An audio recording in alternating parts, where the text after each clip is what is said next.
Good morning, everyone.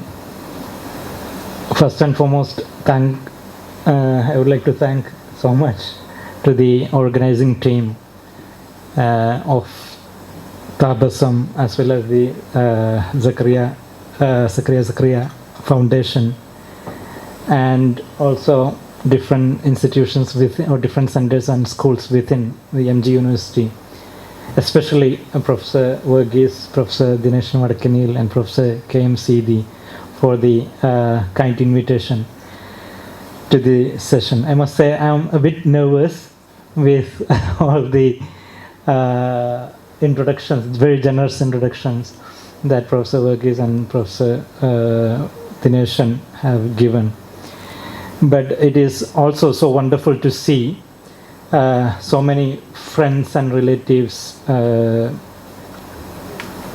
especially who have worked with Professor Zacharia across decades, not 1 or 2 years, but across several decades, either as his students, colleagues, friends, and definitely as family members, some of you. While I have not had a chance to study from his Gurumugam directly, but his works have highly informed some of the my own engagement with history of Kerala, especially not only Kerala history but also the frameworks that he has provided from multiple disciplinary perspective, whether it's cultural studies, social history, or even philology, the way in which you approach history, philology. So today's lecture that I'll give is a sort of dialogue between, or dialogue with his contribution, or some areas of his contributions, definitely translation being one of them, but basically a dialogue with the knowledge. As G. Shankarakurupu in his famous Suryakanti says, സ്നേഹത്തിൻ ഫലം സ്നേഹം, ജ്ഞാനത്തിൻ ഫലം ജ്ഞാനം, സ്നേഹത്തിൽ നിന്നില്ലല്ലോ മറ്റൊന്നും ലഭിച്ചിടുവാൻ. So the fruit or the result of love is only love, and the result of knowledge is only love, only knowledge.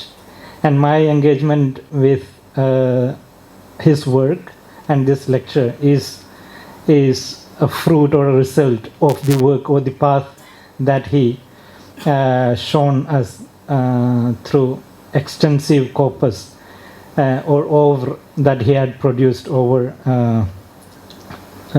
several decades. And I would say one of his major contributions that he took both Malayalam literature and Christian liturgy into the realm of critical cultural historical analysis. Critical cultural historical analysis, to the extent that the Malayalam critics and historians could find stronger resonance with the materials that he brought to light from various archives that Professor Aju already mentioned. P. Govindapillai has written somewhere on, especially after he published the Acts and Decrees of the Synod of Edinburgh, Sunahadosinde Canonical, in both Malayalam and English, that Govindapillai PG mentioned that his work is the best Malayalam example for cultural studies, and that he is one of the first or one of the pioneers among those who have successfully utilized the methods or ubadigal of modern cultural studies to study the historical value of older texts. Building on that, I would say that for his approach to history, that he utilized historical tools and methods also to study Malayalam sources, along with several innovative tools in different disciplinary realms, whether of Malayalam studies or cultural studies. However, I would say Neither Malayalam literary studies nor Kerala historical analysis, up to my knowledge, has managed to live up to the standards that Professor Zacharia has set in two ways. One, Malayalam literary studies has certainly evolved into cultural studies, definitely because of his students. Many of you are part of it. Evolved into cultural studies and has made significant progress along the lines of what PG has said.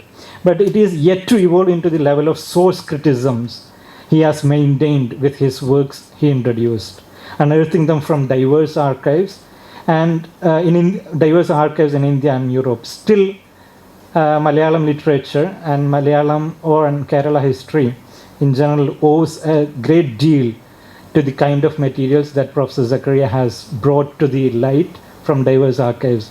And nobody has, I would dare say, that nobody has made that much not discovery, but bringing new sources into light, but not only bringing them into light and cross-examining these sources between multiple manuscripts.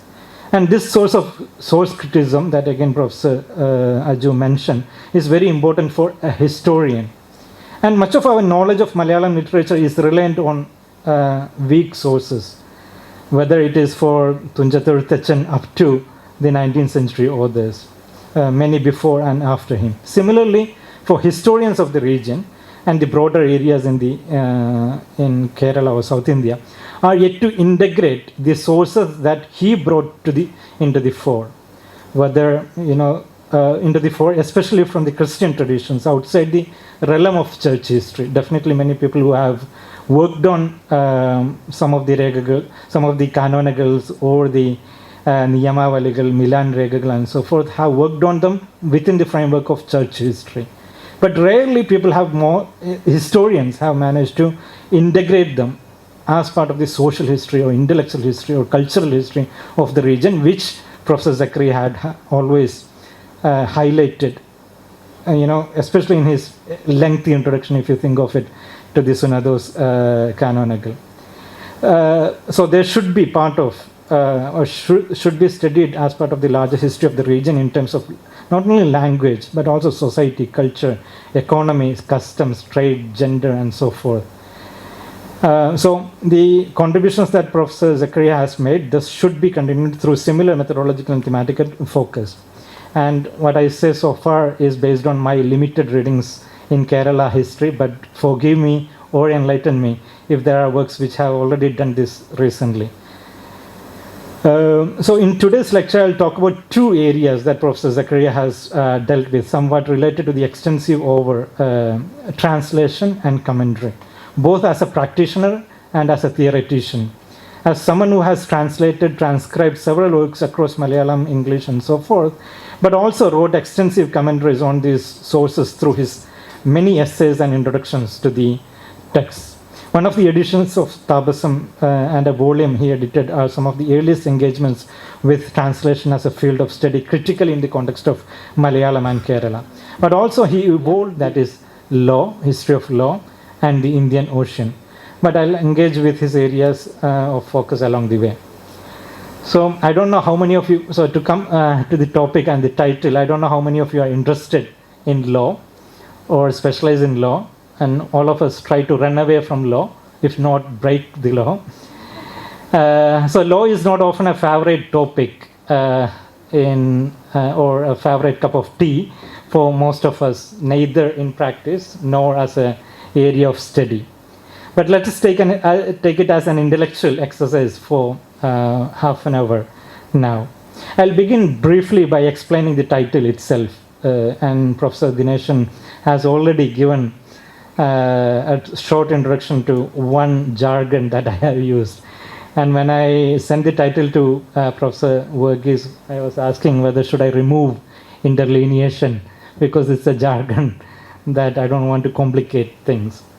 But translations on the margins. So margins is both metaphorical and literal, in the sense that it can be the margins of a page, but also geographical margins, away from the centers of production, usual centers of production of knowledge, not only in the global north, but also many other centers of knowledge productions, usually associated with religious legal traditions, whether in Hindu law, Islamic law, you usually associate these things with certain heartlands of knowledge production, like for example Hijaz or Arabia being for Islam or India being for Hinduism and so forth.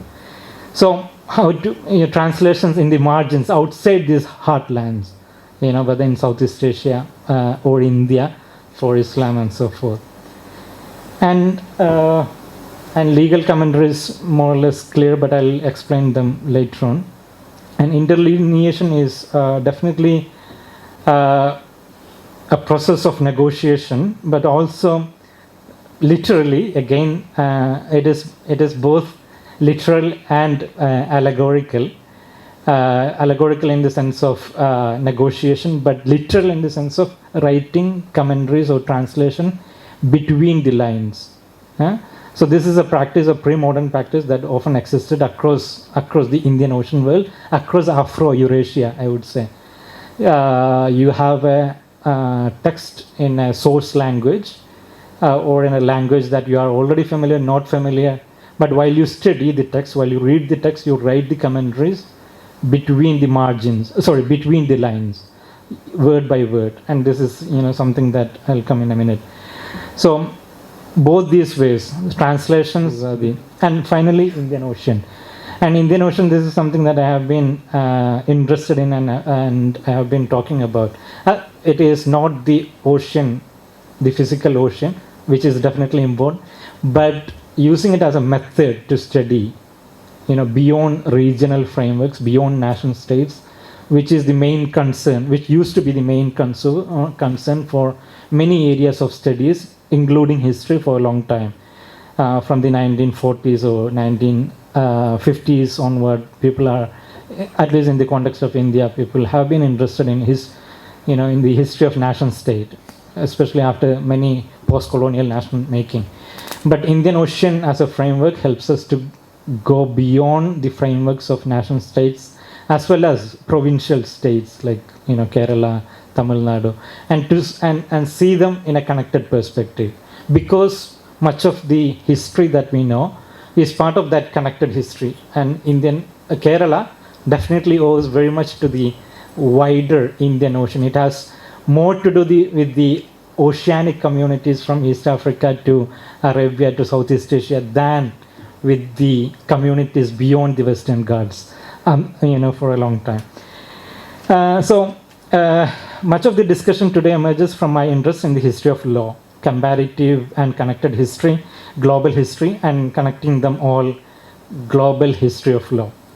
So my core interest is in Islamic law, history of Islamic law, but Islamic law doesn't operate in a vacuum, rather part of a larger ocean or larger shared intellectual and juridical tradition. Along these lines, I have taught particularly one course called A Global History of Law, Pre-Modern Codes and Canons between 700 and 1500. This is a course that I taught earlier at Ashoka University, where I was teaching for a short time for PhD students. And this year I reintroduced this course at University of Edinburgh for the fourth year students. And this is, we have a special course. Only the history department has this particular arrangement called special subjects. So it's a year-long course where students study a special subject based on the primary sources. And this has been a great rewarding experience, teaching this course with students in Edinburgh at the history department, reading sources, primary sources from multiple legal traditions. We already completed one semester, and I look forward to continuing this next semester with the same students. But law, broadly in South Asian medieval historiography, law and religious texts broadly and religious laws specifically is not taken as a source of history. Law is often dismissed as didactic, as doesn't have much relevance to the practice or the social histories or cultural histories. Rather, it is a doctrinal field, and therefore it has been dismissed.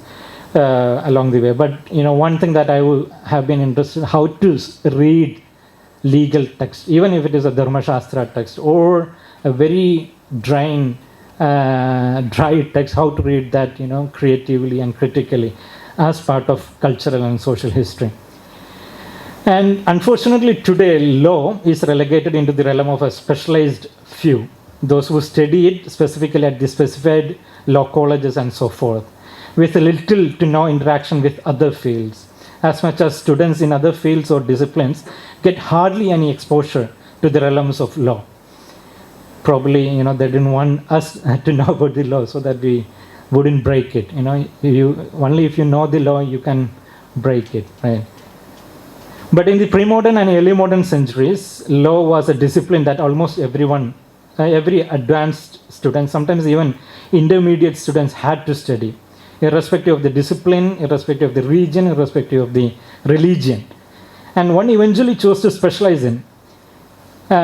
This is a case across several knowledge traditions, and we can immediately think of two major groups of Abrahamic and Indic traditions. In the Abrahamic traditions, Judaism and Islam are often identified as the religions of laws, with high focus on halakha in Jewish tradition and fiqh or sharia in the Islamic tradition. The same way, Hindu Dharma Shastra tradition constituted a core element of Shastra tradition, which often evolved in response, according to some historians, to the textualization or codification attempts among the Buddhists, where their Dhammas were compiled and codified at least by the 2nd century before Common Era.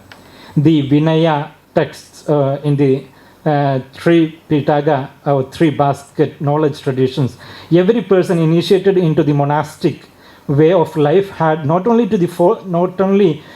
follow the rules and regulations in the Vinaya Pitaka text, but also often continue to recite them ritualistically even. To recite a legal text ritualistically, a tradition that is well maintained in some regions well into the present. And if you go onto YouTube, you can see how some of the monks continue to recite them on a daily basis, a legal text. Keep that in mind. So the exclusivity of law as a realm of monastic tradition or monks can also equally be seen in the Christian canon laws too, where canon laws mattered the most for the priest and those who took religion as their primary realm of engagement and occupation. In both Buddhist and Christian traditions, the laity were not much introduced or intruded by the realm of law, except in certain specific situations such as marriage, divorce, inheritance, and so forth, the Christian rules of which were already integrated into the Eastern Roman law. If you think of it, for example, the Byzantine Code of Ecloga from early 8th century, compiled by Leo III in 726, that integrated many Christian ethics of marriage into the Eastern Byzantine or Eastern Roman law. So these are domains of, I would say, comparative law, which are very important for the Tapasam or comparative association of comparative studies from a perspective of comparative law of study or comparative history, even comparative legal history, which is definitely interesting but what I'm more interested in the connected history, more than comparative history, connected history of law, or a global history of medieval law, in which multiple legal systems interacted with one another, influenced one another, where we can find several shared features, not only in similar rulings to the same issues, but also the very structure of law. From contents and the discussions across chapters, the very chapterizations of law are all similar, if not the same, across different traditions. Even beyond contents, this shared evolutions of different legal systems is also evident in the very form of law too, in the way they are written, whether in the margins, commentaries being in the margins, the core text being in the center, and the ways in which they highlight certain traditions.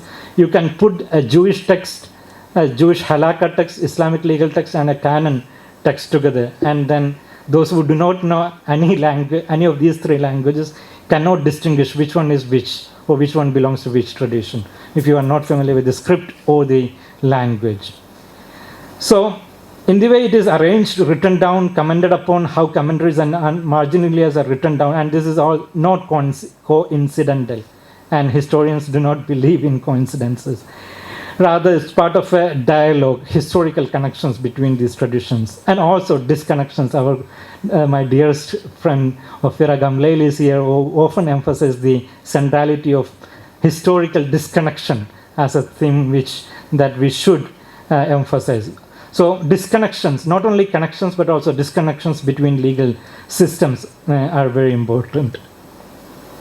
And I must say that this is not to talk about the common origins of law, or to propose as a grand meta-narrative as a common origin for all these legal systems. And this is something, kind of research that many scholars have done before, again in the 1960s and 1970s. One of my favorite historian, Patricia Krohn, for example, has done this for Islamic legal tradition, placing that in Roman legal tradition as well as Jewish legal tradition. And for Hindu law, placing that in the Dharma Shastra, Buddhist Dharma tradition. But many critics have already pointed out this sort of exercise, finding a common source for different legal systems, reject the agency and intellectual juridical ability of one tradition and prioritize one over the another. So let me start with a telling example, or a very minor episode from early days of the Abbasid Empire in the Middle East or West Asia in the late 8th century, as summarized by Benjamin Jokish in his recently published Islamic Imperial Law. And so he says that after seizing power in the middle of the 8th century, the Abbasid caliphs tried to establish a state system that came very close to the centralist absolutism in Byzantium. One of the main features of centralism was the codification of law. It seemed that both Mansur, the caliph, and his successor, Mahdi, strived to create a codex that would replace the existing heterogeneous law. But it was only by Harun al-Rashid. I don't know if that name rings a bell to any of you. If you have read Ayrathunnu Ravugal, he is the figure. So, but Harun al-Rashid, during his reign, and above all his tutor, Yahya bin Khalid, that the ambitious plan of codifying Islamic law was successfully put into action.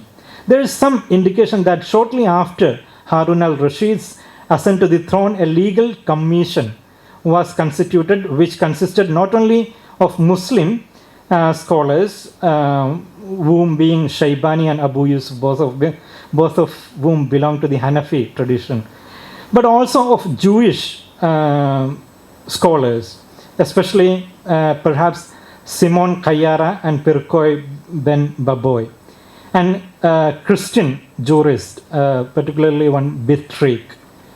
The different religious parties, at least the Muslim and Jewish group, each laid down a codex of its own, while at least the Muslim jurists relied upon a secular basis. The digest summa of the anonymous in connection with the glossa. The Muslim jurists were more eclectic than their Jewish colleagues, according to Jokish. Apart from Roman law, which constituted the principal basis, they also drew on Jewish law and most probably canon law. The output was impressive. So according to the Shaybani, composed, the Muslim Hanafi jurists composed the monumental Mabsut along with minor works which were to present the fundamental classics of Islamic law. And his Jewish counterpart, colleagues, composed the Halakot Gadolot and its shorter version, Halakat Pesukot. Sorry for my pronunciations in the, I'm not familiar with some of these languages, which heavily, definitely the text heavily influenced the further development of Jewish law. So for Benjamin Jokish, the focus is on interpreting these stages in different Islamic legal traditions. But that particular episode in which Islamic, Jewish, and Christian traditions came together and produced their own works across these different traditions. And if you look at least the Islamic legal text of Shaybani, you wouldn't see any reference to his colleagues who were working simultaneously at the same time in the same court in the same period. And the same way I can guess or I can imagine, for the canon law as well as the Jewish law, the halakha law. But what is interesting is that these moments are always studied in isolation from one another. They are, despite the heavy interaction and influence in the making of the law, they are rarely acknowledged as such. And it equally applies to the Indian Ocean world, including Kerala. I'll come to that in a minute. So moving on from the early centuries of law, often in different points in the first millennium CE of Common Era, depending on which legal tradition that we are talking about, it could be the first half of the millennium of Common Era for the Buddhist, Jewish, and Hindu laws, or the second half for the Islamic and canon laws, for example, where most of these legal traditions were codified or compiled for all these 3+2 legal traditions. However, by the turn of the first millennium into the second, almost all these legal systems have witnessed the productions of their foundational text. And the second millennium gave way to what we can call the age of commentaries, or era of commentators or glossators in the Roman legal traditions, but also beyond. Roughly around the 12th and 13th centuries, writing commentaries became a standard practice of intellectual exercise, just similar to what we do also, right? We are writing commentaries on the older tradition. But however, in the older scholarship, commentaries are relegated into a secondary or marginal status as unoriginal works or uninnovative works of law. But what is missing in that is that most legal texts survived because of the commentaries. And now scholars helped go back to the core text as the most innovative and revolutionary text, while forgetting and ignoring the commentaries. Most of us, if you take, for example, in the Hindu legal tradition, we are familiar with Manusmriti, but the two other most important smritis of Hindu law, Yajnavalkya Smriti and Parashara Smriti, are known because of their commentaries. On Yajnavalkya Smriti, the commentary by Midakshara, now there is even Dayabhaga Midakshara laws of inheritance, owed to the commentary by Vijnaneshwara, a scholar in the Kalyani Chalukya court in the late 11th century, where this very famous Manosollasa text was also compiled.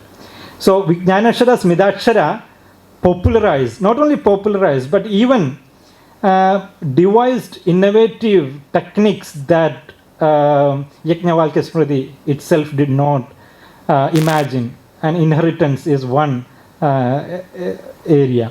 And Midakshara over the following centuries, in the 14th and 15th centuries up to 18th and 19th centuries, attracted several commentaries in several languages, definitely in Sanskrit, but also in several vernaculars, including Telugu, Kannada, and so forth. And the same goes for Parashara Smriti, which is mainly known because of the Madhavacharya Vidyaranya's Parashara Madhaviyam, which has a direct connection with Kerala's Vyavaharamala tradition. I'll come to that while I conclude. We have many similar examples across all the major medieval legal traditions. So the Hindu one is being one example. The commentaries being the actual text which popularized but also revised the older legal traditions. Commentaries and at times translations being the innovative ways in which jurists reintroduce laws of the older times. Such works contributed not only to the popularity of the base text, but also even to the very survival of the original text and manuscripts. In that regard, the commentaries are multi-layered archives of the past, while also archives of the present simultaneously. And the longer textual tradition as well as the newest additions, where they preserve the older text and even more advance the discourses through commentaries and translations. And I can give examples from all different traditions which come about by 12th century, but you can think of, for example, Horatius and his Decreta in the canon law tradition, or Maimonides, all of them writing in the same period, more or less the same period, what I would say the long 13th century. So plus or minus, 50 years from 12th century as well as from 14th century. And in the Islamic legal tradition, Nawawi, the text on which I wrote my doctoral dissertation, again writing the same commentaries, and some of these scholars, even Vijnana Shara, also writing the commentary in late 11th or early 12th century. So what is more, beyond these well-known commentaries across these traditions, but there is an even larger and interesting point. Beyond the well-known and well-documented commentaries and super commentaries on each of these texts, there is a more important dimension, an impressive corpus of commentaries that were written on these texts by rarely known authors, or jurists. Yet indicative, they are comparatively less known, yet indicative of the larger patterns and processes in which people engage with law. In this regard, each manuscript that a student studied, or even later, printed editions, with the coming of modern technologies of 19th century or 18th century, the printed editions did not stop the older commentarial tradition, which is again something I disagree with the existing scholarship. So each copy, whether the printed or manuscript, become a commentary or a translation with interlinear or marginal commentaries. Here, marginalia and interlineation become important. Marginalia, you all familiar, is the practice of writing commentaries on the margins. But it can also be complicated. It's not just writing the commentaries on the margins, but also sometimes it involves translation, interpretation, and even cultural translations to some of areas which I'll come.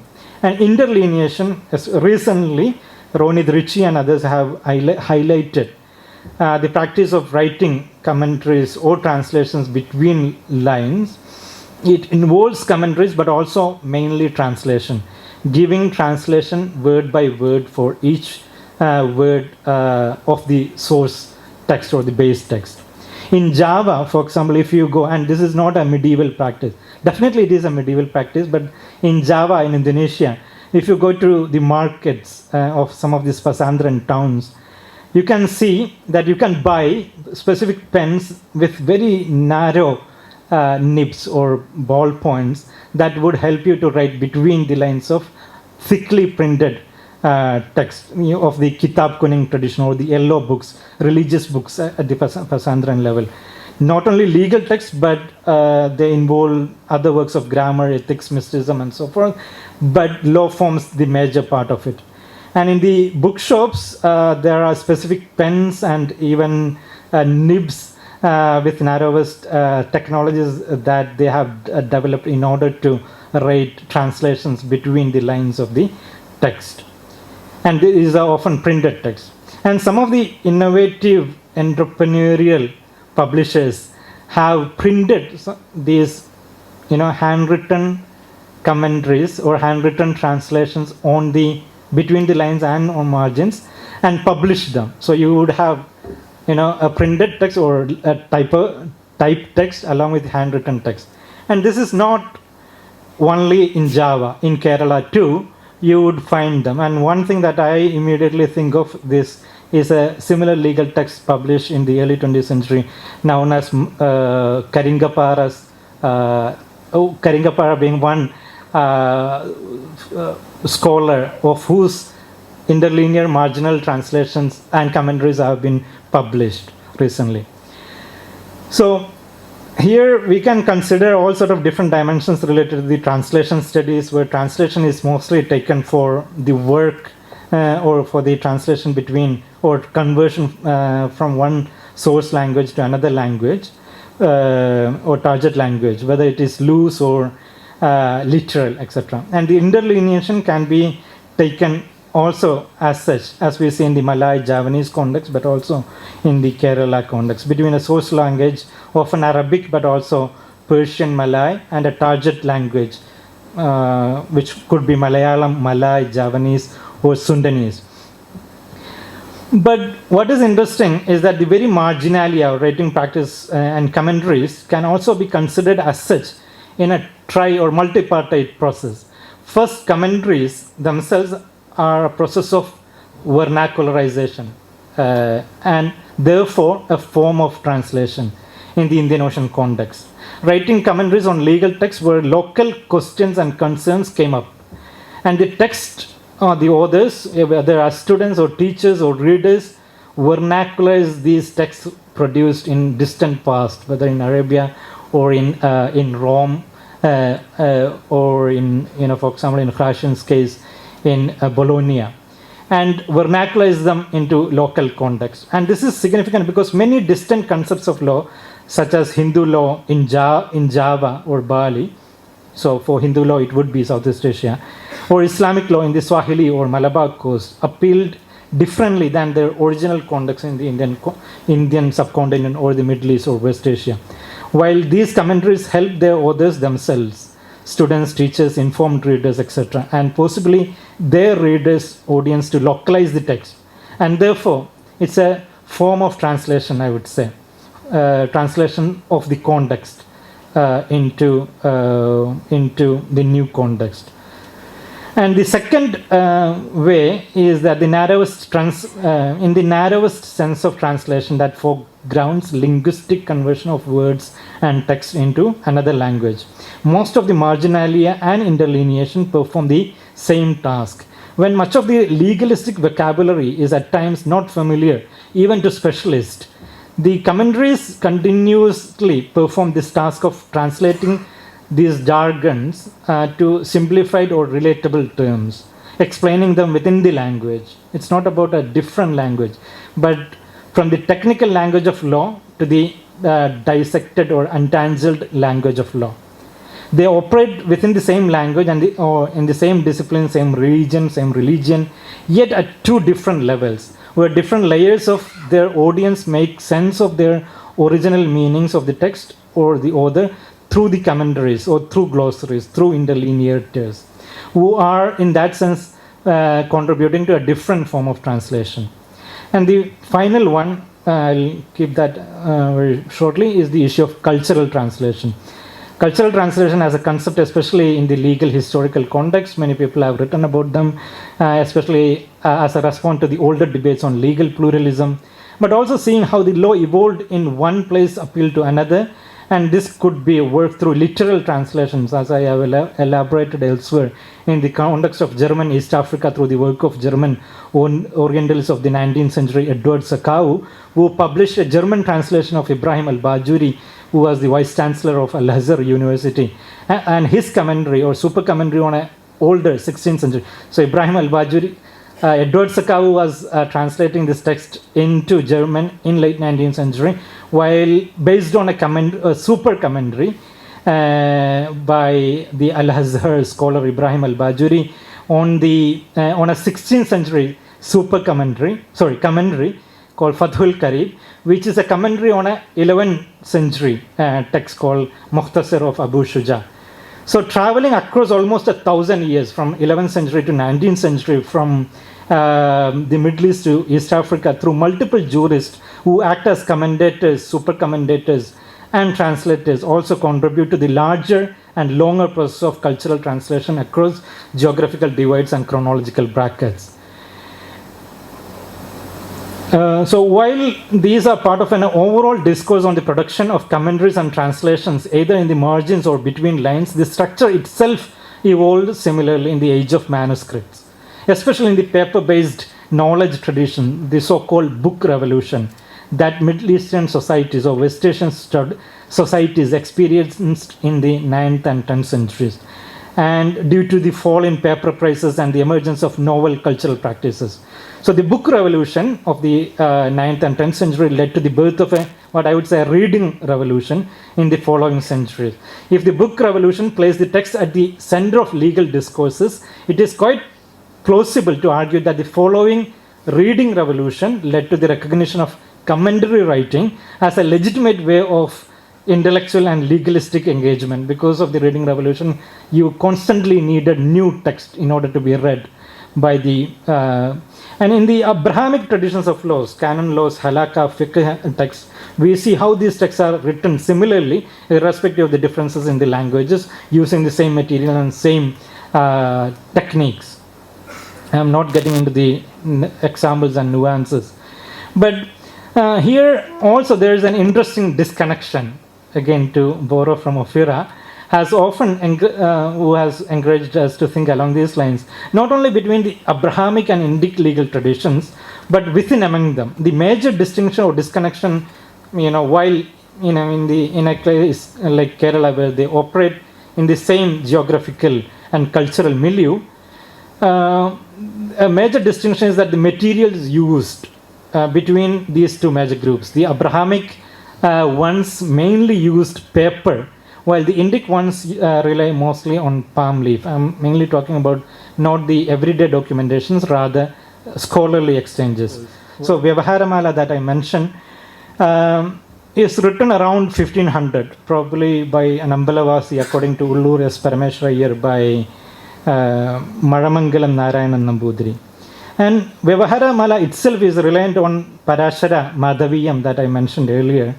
But it also identified many other sources of law on which there is a long list of sources apart from Parashara Madhaviyam that it relies on, from Manu, Vasishta, Vyasa, Narada, Yajnavalkya, Katyayana, Pidamaha, Yama, Vishnu, and so forth, Ushana, and so forth. I'm not giving the whole details. And the text itself attracted at least one commentary, Vyavaharamala, in the Kerala context 200 years later, which Parameshwara Iyer, Ullur published both the original text and the commentary. And the text, what is interesting, and this is the exercise what Prof.ScariaZacharia often highlighted, to read multiple manuscripts of the text, not only to produce a critical edition, but to see the variations in order to see how different people read the same text. It's not a deviation from the original, rather a different possibility of reading the text. So therefore the so-called deviations in the margins or between the lines are often the sites in which the readers engage with these texts more creatively and critically.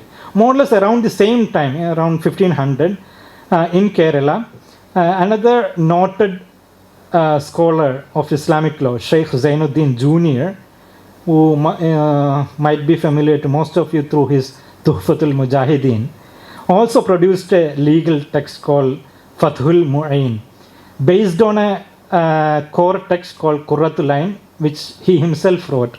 Probably he wrote it first and then he thought that nobody understood the core text, and therefore he wrote a commentary, an auto-commentary, a commentary that you write on your own text.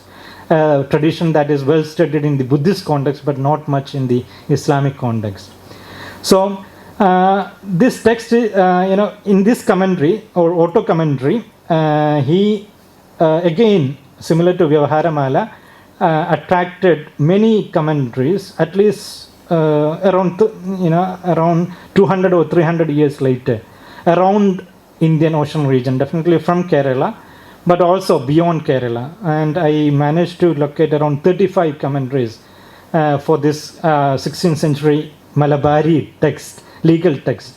And many of these are written outside Kerala, mainly Yemen, Makkah, Hijaz, and and many translations in Indonesia, Malaysia, Singapore, and in that belt as well. And the text continues to be studied in these regions and continue to be written interlinear translations in some of these Pasandran towns.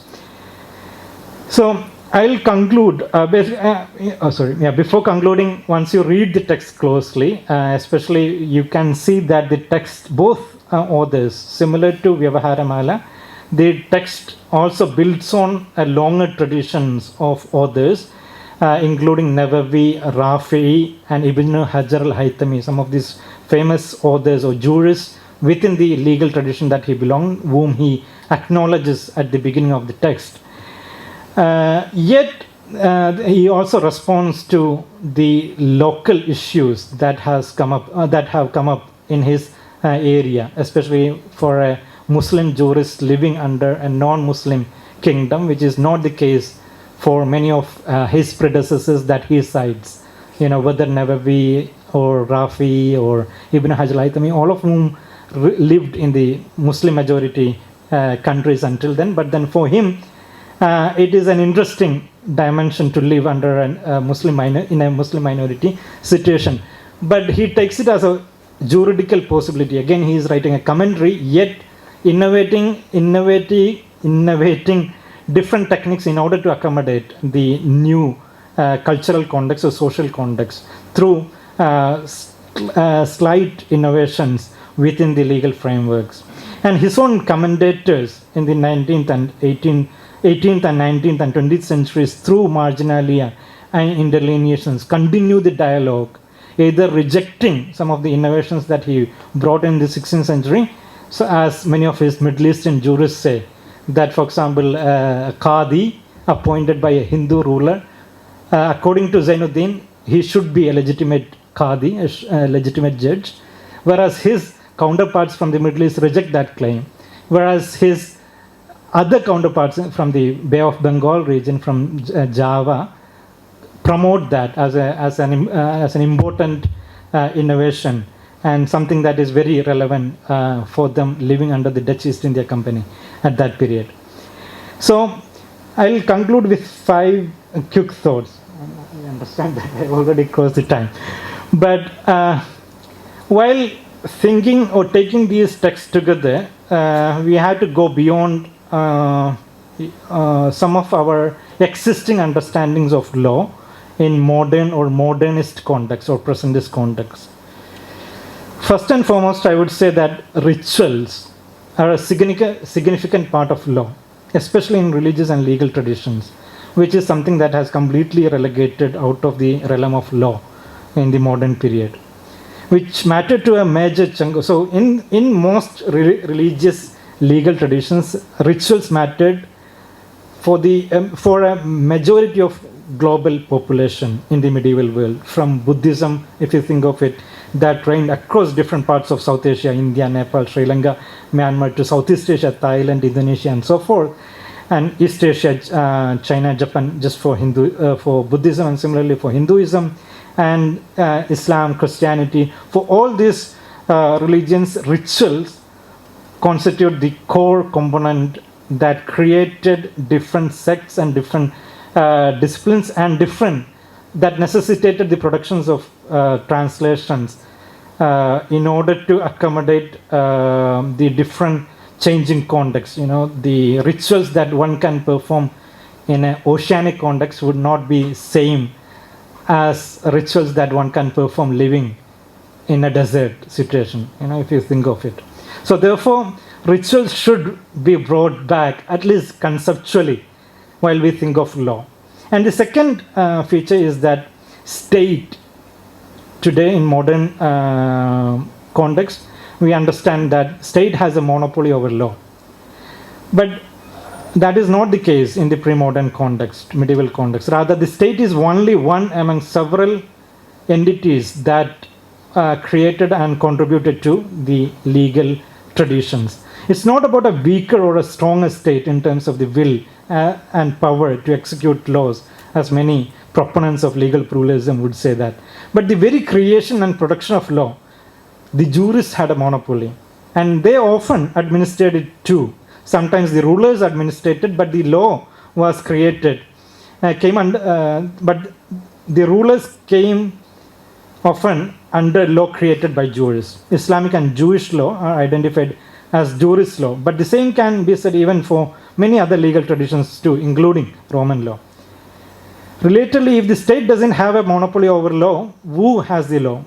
Whether is it the jurists or other people. So Donald Davis, in the Indian context or Hindu legal context, in his Spirit of Hindu Law, says that the family had the monopoly over law as a micro unit under which the state too operated. So state is not an important element, rather family is the most important realm in which law operated. And the community of jurists and qadis as the producers and administrators of law in Islamic legal context. And the concept of siyasat sharia, the rule of law, is something that emerges in the 13th century. But did anyone have a monopoly over law at all? That is also something the many legal pluralist historians and others would argue for.